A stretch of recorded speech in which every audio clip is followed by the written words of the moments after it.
श्री शिवाय नमस्तुभ्यम। दोस्तों, आप सभी लोग जानते हैं कि आज पंडित जी की उज्जैन में विक्रमादित्य शिव महापुराण कथा चल रही थी, जिस कथा में पंडित जी ने कई सारे विशेष उपाय और कई सारी विशेष बातें बताई हैं, जिसमें से एक बहुत ही बड़ा विशेष उपाय है जो कि हम आपको इस वीडियो में बताने वाले हैं। साथ ही में और कुछ विशेष नियम हैं, जिन नियमों का अगर आप लोग पालन इस वैशाख के महीने में करते हैं तो आपके जीवन में बहुत सारी खुशियाँ आएंगी, आपके जीवन से दुख और समस्याएं भी दूर होंगी।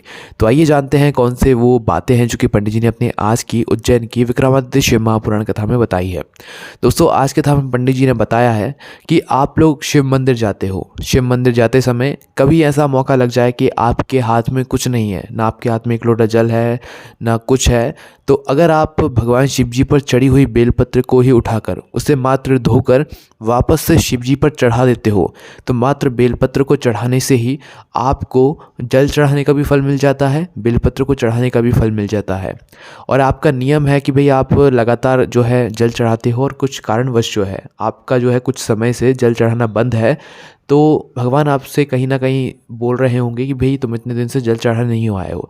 तो उस स्थान पर भी अगर आप लोग भगवान शिव जी पर प्रातःकाल सुबह सुबह या प्रदोष काल में शाम के समय पर एक बेलपत्री पूरे मन और पूरे भाव से चढ़ा देते हो, तो वह एक बेलपत्री भगवान शिव जी पर जल चढ़ाने का भी काम कर देती है, भगवान को प्रसन्न करने का भी काम कर देती है और भगवान शिव जी पर बेलपत्र चढ़ाने का भी काम कर देती है।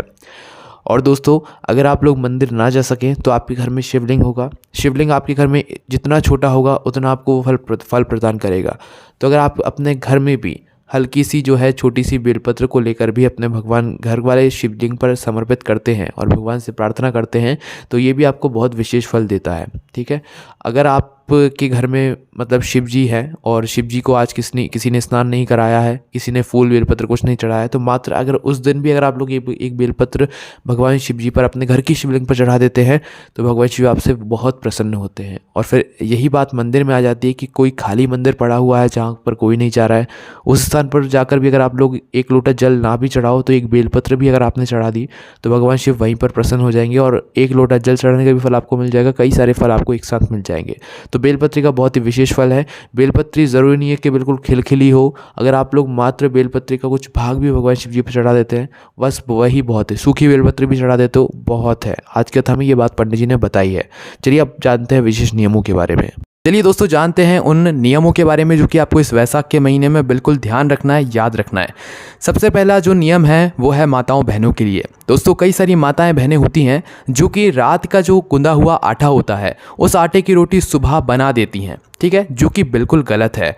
आपको क्या करना चाहिए कि रात में जो आपने आटा गूंदा है उसकी रोटी आपको रात में ही बनानी है, ठीक है। भले ही आप उन रोटियों को सुबह खा लो, पर आपको उस गूंदे हुए आटे की रोटी बनाकर ही पूरी रखनी है। आपको उस गूंदे हुए आटे को मतलब रखना नहीं है, ठीक है। और अगर आप उस गूंदे हुए आटे की रोटी रात भर रख देती हैं, मतलब आटा आपने मतलब गूंद दिया, अब वो आटा आपका रात भर रखा रहा, सुबह आपने उसकी रोटी बना ली, तो भाई इससे आपके ऊपर दोष लगता है। ये दोष वाला जो है, ये दोष वाली रोटियां हो जाती हैं, फिर इनका कोई मतलब नहीं रहता है, ठीक है। तो आपको क्या करना है, रात का गूंदे हुए आटे की रोटी आपको रात में ही बनानी है, सुबह उसका इस्तेमाल नहीं करना है। इस बात का ध्यान रख लीजिए, आप अच्छे से ध्यान रख लीजिए, माताओं बहनों के लिए विशेष बात है। उसके बाद में दोस्तों, बिना स्नान करे आपको रसोई घर में नहीं घुसना चाहिए। कोई भी हो, आपके घर का कोई भी सदस्य हो, कोशिश आप लोग हमेशा यही करा कीजिए कि बिना स्नान करे आपको कभी भी रसोई घर में प्रवेश नहीं करना चाहिए, क्योंकि रसोई घर में अन्नपूर्णा माता रहती हैं और हमारा वहीं पर भोजन बनता है जिसे हम ग्रहण करते हैं। तो इस वजह से आप लोगों को एक नियम बनाकर रख लेना चाहिए कि आप जब तक स्नान नहीं करेंगे आप रसोई घर में प्रवेश नहीं करेंगे। इसलिए आप प्रातःकाल सुबह सुबह उठकर माताओं बहनों को तो विशेष रूप से स्नान कर लेना चाहिए, उसके बाद ही आप अपने रसोई घर में प्रवेश करा कीजिए, उसके बाद ही आप लोग अपनी साफ़ सफाई रसोई घर की करा कीजिए, ठीक है। ये विशेष नियम है, इन बातों का ध्यान रखिए। उसके बाद में दोस्तों, आप लोग पशुपतिनाथ का व्रत तो रखते ही होंगे, और पशुपतिनाथ का व्रत ना भी रखते हो तो कभी कभी आपके घर में कोई पूजन अर्चना होती होगी या कुछ भी कार्यक्रम होता होगा जिसके लिए आप भगवान का प्रसाद भी ज़रूर बनाते होंगे। तो दोस्तों, यहाँ पर भी आपको एक बहुत ही विशेष बात ध्यान रखने की ज़रूरत है कि दोस्तों, आप लोगों जो भी प्रसाद बनाते हैं उस प्रसाद को कभी भी आपको अपने खुले बालों में नहीं बनाना चाहिए। और अगर आप लोग भोजन भी बना रहे हैं तो उस स्थान पर भी आप लोगों को अपने बालों को खुला नहीं रखना चाहिए। ये बात वैसे विशेष रूप से माताओं बहनों के लिए, क्योंकि माताएं बहनें रसोई घर में भोजन बनाती हैं, सभी अपना प्रसाद बनाती हैं। तो उस स्थान पर, उस समय पर भोजन बनाते समय और प्रसाद बनाते समय आपको अपने बालों को कभी भी खोल कर नहीं रखना है। अगर आप ऐसे करेंगे तो भाई ये फिर दोष वाली बात हो जाएगी, इससे आपके ऊपर दोष लगेगा। तो खुले वालों में कभी प्रसाद नहीं बनाना है, खुले वालों में कभी भी भोजन नहीं बनाना है ना। उसके बाद में दोस्तों अगली जो बात है वो भी माताओं बहनों के लिए विशेष रूप से है। इसके बाद में दोस्तों माताओं बहनों को कभी भी चप्पल पहनकर, मतलब जो कुछ माताएं बहनें ऐसी होती हैं जो कि अपने घरों में चप्पल पहनकर घूमती हैं, तो भाई उनके लिए यह विशेष बात है। आप लोगों को सबसे पहली बात तो अपने घर के कमरों में, अपने घर के अंदर प्रवेश करने के बाद कभी भी चप्पल नहीं पहनना चाहिए। भले ही आप कितने ही मॉडल हो, कितने ही फैशनेबल हो, पर आपको कभी भी अपने घर के अंदर चप्पल पहनकर नहीं घुसना चाहिए, ठीक है। अगर आप चप्पल पहनकर अपने घर के अंदर घुस भी रहे हैं तो भी कोई बात नहीं है, ठीक है भाई, आपको ज़्यादा मतलब फैशनेबल होने का भूत चढ़ा हुआ है तो आप चढ़ाते रहिए। पर अगर इसी स्थान पर माताएं बहनें अगर चप्पल पहनकर रसोई घर में जा रही हैं तो ये बहुत गलत बात है, इससे भी आपके ऊपर दोष लगेगा। तो माताओं बहनों को विशेष रूप से इस बात का ध्यान रखना है कि घर में कभी भी चप्पल पहनकर नहीं घूमना है और ना ही चप्पल पहनकर रसोई घर में प्रवेश करना है। इस बात को आज से ही ध्यान रख लीजिए और ये सभी नियम आप लोग बना लीजिए। आपके जीवन में कभी कोई दुख समस्या आ ही नहीं सकती है, तो आपको ना ही कभी आप अपने अपवित्र दिनों में और मतलब चप्पल पहनकर कभी भी रसोई घर में प्रवेश नहीं करना चाहिए। इससे लक्ष्मी आपके घर में कभी प्रवेश नहीं करेगी, आपसे माता लक्ष्मी कभी प्रसन्न नहीं होंगी। कब कब? अपवित्र दिनों में आपको कभी भी रसोई घर में प्रवेश नहीं करना है, और जब आप लोग चप्पल पहने हुए उस समय भी आपको मतलब रसोई घर में चप्पल पहनकर प्रवेश नहीं करना है। ये बात आज से ही ध्यान रख लो, इस बात का ध्यान रखना है माताओं बहनों को विशेष रूप से। अब विद्यार्थियों के लिए अब हम इस वैशाख महीने के कुछ नियम बता देते हैं, जिससे कि उनको उनकी शिक्षा में बहुत अच्छे मतलब अंक प्राप्त होंगे, वो अपने जीवन में आगे बढ़ेंगे, नौकरी मिलेगी उनको, सभी उनके काम सफल होंगे। तो उस स्थान के लिए आपको कुछ ये विशेष नियम आज से ही बनाना शुरू कर देना है, ठीक है। सबसे पहली बात दोस्तों, विद्यार्थियों को ब्रह्म मुहूर्त में प्रातःकाल सुबह सुबह उठ जाना चाहिए। ब्रह्म मुहूर्त में उठकर सबसे पहले अपने माता पिता के चरण स्पर्श करना चाहिए, ठीक है। आप जितना जल्दी हो सकते हैं उतना जल्दी उठिए। आप ऐसा कीजिए, आप रात में ज़्यादा लेट तक ना पढ़कर आप प्रातःकाल ब्रह्म मुहूर्त में उठकर पढ़िए, तो ये आपके लिए बहुत काम आएगा, क्योंकि सुबह का पढ़ा हुआ आपको हमेशा याद रहेगा, रात का पढ़ा हुआ कुछ समय याद रहेगा और वो आप भूल जाओगे। तो इसलिए ब्रह्म मुहूर्त में उठिए, उस समय सबसे पहले अपने माता पिता के चरण स्पर्श कीजिए, मतलब पैर पड़िए। उसके बाद आप अपनी अगर पढ़ाई करना चाहते हैं तो पढ़ाई कीजिए, अन्यथा आप क्या कीजिए कि आप स्नान कीजिए, शुद्ध हो जाइए। उसके बाद आप लोग भगवान सूर्यदेव को अर्घ्य दीजिए। क्या देना है? भगवान सूर्यदेव को अर्घ्य देना है, ठीक है। और विद्यार्थियों के लिए एक नियम और विशेष रूप से है कि विद्यार्थियों को ब्रह्म मुहूर्त में कब उठना चाहिए? कम से कम 4 से 5 बजे के बीच में। जो सुबह का 4 से 5 बजे का समय होता है, ये बहुत ही विशेष समय होता है। तो विद्यार्थियों को सुबह के 4 से 5 बजे के बीच में उठ जाना चाहिए। उठने के बाद स्नान करके बढ़िया सूर्यदेव को अर्घ्य देना चाहिए। अगर आप चाहते हैं कि आपकी बुद्धि दिमाग तेज़ हो, आपको पढ़ा हुआ याद रहे, आप हमेशा जीवन में आगे बढ़ते रहो, तो उस स्थान पर आपको सूर्य देवता को प्रतिदिन अर्घ्य ज़रूर देना चाहिए। अगर आपकी कोई विशेष मतलब दिक्कत समस्या है तो आप रविवार के रविवार भगवान सूर्यदेव को अर्घ्य ज़रूर दें, ठीक है। जितना आपसे हो सकता है आप उतना तो करेंगे, देन उसके बाद आप लोग देखेंगे धीरे धीरे करके आपके जीवन की समस्याएं दूर होती जाएंगी। आपको कुछ भगवान से मांगने की ज़रूरत नहीं पड़ेगी, वैसे ही आपको सब कुछ मिल जाएगा, ठीक है। चलिए दोस्तों, अब हम आपको वो नियम बताते हैं जो कि आपको शाम के समय ध्यान रखना है। कई सारी माताओं बहनों को भी ये नियम ध्यान रखना है, और आपके घर में जितने सदस्य हैं उन सभी को भी इन नियमों का पालन करना है, ठीक है। ये नियम शाम के समय के, मतलब प्रदोष काल में आपको ये काम बिल्कुल नहीं करने चाहिए, ठीक है। सबसे पहले जो नियम है वो ये है कि आपको शाम के समय कभी भी सोना नहीं चाहिए। मतलब शाम का समय प्रदोष काल का समय होता है, और शाम का समय होता है शाम के 4 बजे से लेकर 7 बजे के बीच का जो समय होता है, ये प्रदोष काल का समय होता है, ठीक है। कब का? शाम के 4 बजे से लेकर शाम के 7 बजे के बीच का जो समय होता है, ये प्रदोष काल का समय होता है, ठीक है। शाम का समय होता है। इस समय के बीच में कभी भी आपको सोना नहीं चाहिए, भले ही वो माताएं बहनें हों चाहे कोई भी हो, ठीक है। कभी भी सोना नहीं चाहिए। बच्चों का चलता है, पर आपको मतलब नहीं सोना चाहिए। वैसे नियम यही कहता है शाम के समय हमें सोना नहीं चाहिए। उसके बाद में दोस्तों, शाम के समय माताओं बहनों को कभी भी बाल नहीं मूछना चाहिए, अपनी कंघी नहीं करना चाहिए। अब बच्चे भी हों तो भी आपको ध्यान रखना है, थोड़ा जितना हो सकता है उतना आपको प्रयास करना है, ठीक है। बच्चे हों, आपके घर का कोई सदस्य हो, शाम के समय कभी भी आपको अपने बालों की कंघी नहीं करना है। इस बात का भी आज से ही आप लोग विशेष नियम बनाकर रख लीजिए। उसके बाद में दोस्तों, शाम के समय आपको यह 2 काम और हैं जो कि बिल्कुल भी नहीं करना चाहिए। शाम के समय आपको किसी को भी उधार नहीं देना चाहिए।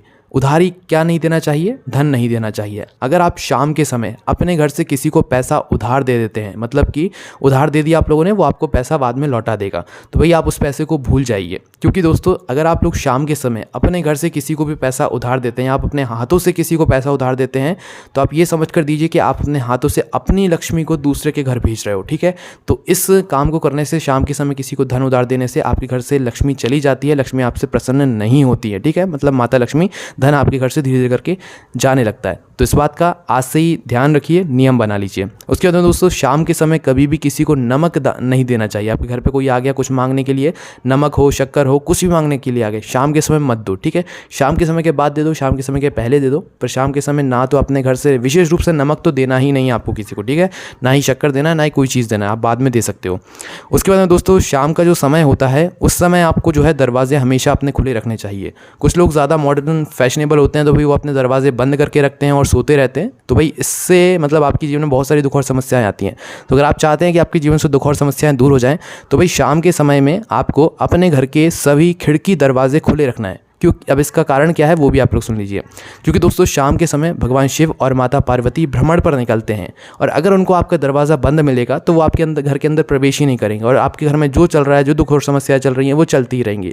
अगर भगवान शिव जी को आपके घर का दरवाज़ा खुला मिल गया, खिड़की दरवाजे खुले मिल गए, और उनको लगेगा कि हाँ भैया आप उनके स्वागत के लिए बैठे हुए हैं, आप उनका इंतजार कर रहे हैं, तो भी वो आपके घर के अंदर प्रवेश करेंगे। आपके घर के अंदर अगर वो प्रवेश कर जाए तो आप समझ जाइए कि आपके घर में खुशियाँ आना चालू हो जाएंगी। ठीक है, आपको खुद ही पता चल जाएगा कि हाँ कुछ तो ऐसा हुआ जिससे कि हमारे घर में खुशियाँ बढ़ रही हैं धीरे धीरे करके, है ना। तो दोस्तों आपको इस बात का विशेष रूप से ध्यान रखना है ना। चलिए दोस्तों अब हम आपको बताते हैं अगली जो विशेष बात है वो। दोस्तों कभी भी अगर आप लोगों के घर में अतिथि आते हैं, मेहमान आते हैं, तो आपको उनका सम्मान पूरे दिल से करना है, पूरे भाव से करना है। क्योंकि दोस्तों हमारे शास्त्रों में ये भी लिखा हुआ है कि भाई जो अतिथि होते हैं वो भगवान का रूप होते हैं, तो आपको अतिथि का भगवान के स्वरूप ही मतलब ऐसा सम्मान करना है। सम्मान कैसे करना है? ऐसे नहीं करना है कि भाई अतिथि आया तो आपके घर का एक सदस्य आकर उनके सामने बैठ गया, बातचीत कर ली। आपके घर के सभी सदस्य उनके सामने आना चाहिए। ठीक है, उनसे एक बार प्रणाम जरूर करना चाहिए। ऐसा नहीं कि भाई आपके बच्चे कमरे में घुसे हैं, वो निकल के ही नहीं आ रहे हैं, अतिथि आ गए हैं, मतलब आपके घर में कोई मेहमान आ गए हैं वो आ ही नहीं रहे, तो आपको इस बात का ध्यान रखना है। सभी सदस्यों को जो है, अगर किसी घर में अतिथि आए तो उस घर के सभी सदस्यों को उस अतिथि का सम्मान करना चाहिए। इस बात का भी विशेष रूप से आप नियम बनाकर रख लो, कभी भी आपके जीवन में दुख और समस्याएं नहीं आएंगी, क्योंकि अतिथि भगवान का ही एक रूप होता है। तो दोस्तों अब हम आपको बताते हैं कि आप भगवान के मंदिर में दिया बाती करने ज़रूर जाते होंगे, शिव मंदिर में दीपक लगाने ज़रूर जाते होंगे, लक्ष्मी जी के मंदिर में, विष्णु जी के मंदिर में दीपक लगाने ज़रूर जाते होंगे, या राम जी के मंदिर में, सीता जी के मंदिर में, लक्ष्मण जी के मंदिर में आप लोग दीपक लगाने ज़रूर जाते होंगे। तो उस स्थान पर आपको कौन से भगवान के सामने कौन सी बाती का दीपक लगाना चाहिए, ये बात भी आप लोगों को बिल्कुल पता होनी चाहिए, क्योंकि आप लोग कहीं ना कहीं इसमें भी गलतियाँ करते हैं। ठीक है, सबसे पहले आप लोग बात ये सुन लीजिए कि जो भी देवताओं के मंदिर होते हैं, देवता कौन कौन होते हैं? जो कि भगवान होते हैं, जैसे शिव जी देवता हैं, राम जी देवता हैं, कृष्ण जी देवता हैं, मतलब जो देवताओं का स्वरूप है, जो भगवान का स्वरूप है, आपको उनको गोल बाती का दीपक लगाना है। ठीक है, मतलब गोल बाती रख कर ही आपको उनके लिए दीपक प्रज्वलित करना है। वो आप दीपक कैसे ही जला रहे हो, पर गोल बाती का दीपक देवताओं के लिए लगाया जाता है। ठीक है, उसी स्थान पर अगर आप लोग देवियों के लिए कोई दीपक लगा रहे हैं, राधा जी के लिए कोई दीपक लगा रहे हैं, लक्ष्मी जी के लिए कोई दीपक लगा रहे हैं, सीता जी के लिए कोई दीपक लगा रहे हैं, तो उस स्थान पर आपको क्या करना है कि वह बाती लंबी कर देनी है, क्योंकि जो देवियाँ होती हैं वो आपके कुल को आगे बढ़ाती हैं ना। तो आपको क्या करना है, लंबी बाती का दीपक देवियों के लिए लगाना है और गोल बाती का दीपक देवताओं के लिए लगाना है। इस बात का आपको ध्यान रखना है। भगवान शिव जी के मंदिर में क्या कौन सी बाती का दीपक लगेगा? गोल बाती का दीपक, है ना। उसी स्थान पर बेलपत्र के वृक्ष के नीचे गोल बाती का दीपक लगेगा, पीपल के वृक्ष के नीचे भी गोल बाती का दीपक लगेगा, क्योंकि ये सभी देवताओं का एक स्वरूप होते हैं। ठीक है, उसके बाद दोस्तों अगर आप लोग बेलपत्री के वृक्ष के नीचे सोमवार के दिन शाम के समय अगर आप लोग दीपक लगा रहे हैं और उस वृक्ष के नीचे अगर देवी का भी वास है, तो आप देवी का सोचकर, मतलब लक्ष्मी जी का सोचकर अगर कोई दीपक लगाएंगे तो आप उस स्थान पर भी गोल बाती का दीपक, मतलब लंबी बाती का दीपक लगा सकते हैं, कोई दिक्कत नहीं है। अगर आपके मन में भाव है कि भाई आप किसी देवी जी के लिए दीपक लगा रहे हैं तो आप लंबी बाती का दीपक लगा सकते हैं, कोई दिक्कत नहीं है। ठीक है, पर ये नियम है, आप लोगों को हमने बता ही दिया है। उसके बाद दोस्तों आप एक नियम और बना लीजिए कि शनिवार के दिन आपको पीपल के वृक्ष के नीचे एक गोल बाती का दीपक जरूर लगा कर आना चाहिए। ठीक है, तो इससे भी आपके जीवन में बहुत सारी दुख और समस्याएं दूर हो जाती हैं। गोल बाती का, घी का दीपक, जैसा आपको अच्छा लगे आप वैसा दीपक वहाँ पर जाकर जला सकते हैं। और दोस्तों रविवार के दिन कभी भी आपको पीपल के वृक्ष के नीचे नहीं जाना चाहिए, वरना आपके घर में दरिद्रता आती है। ये सारे नियम जब हमने आपको बताए हैं ये बहुत ही विशेष हैं, इन नियमों का आप पालन करके देख लो। अगर आपके जीवन से दुख और समस्या ना जाएं तो फिर आप खुद सोच सकते हैं, ठीक है। इन सारे नियमों का पालन करने से आपके जीवन की सारी दुख और समस्या दूर हो जाएंगी। आपको कोई भगवान से कुछ मांगने की ज़रूरत नहीं पड़ेगी, आप बस अपना कर देखो। थोड़ी मुश्किल है, थोड़ा मेहनत लगेगी, पर आप करके देखो, आपको बहुत कुछ फल देखने को प्राप्ति होगी, है ना। तो आपको कोई भी समस्या आदि कमेंट करके पूछ सकते हैं। यही सारी जानकारी आप हमारी वेबसाइट भोलेनाथभक्ति.com पर जाकर भी आराम से बैठ कर पढ़ सकते हैं। ओम नमः शिवाय, जय भोले बाबा, श्री शिवाय, नमस्तुभ्यम।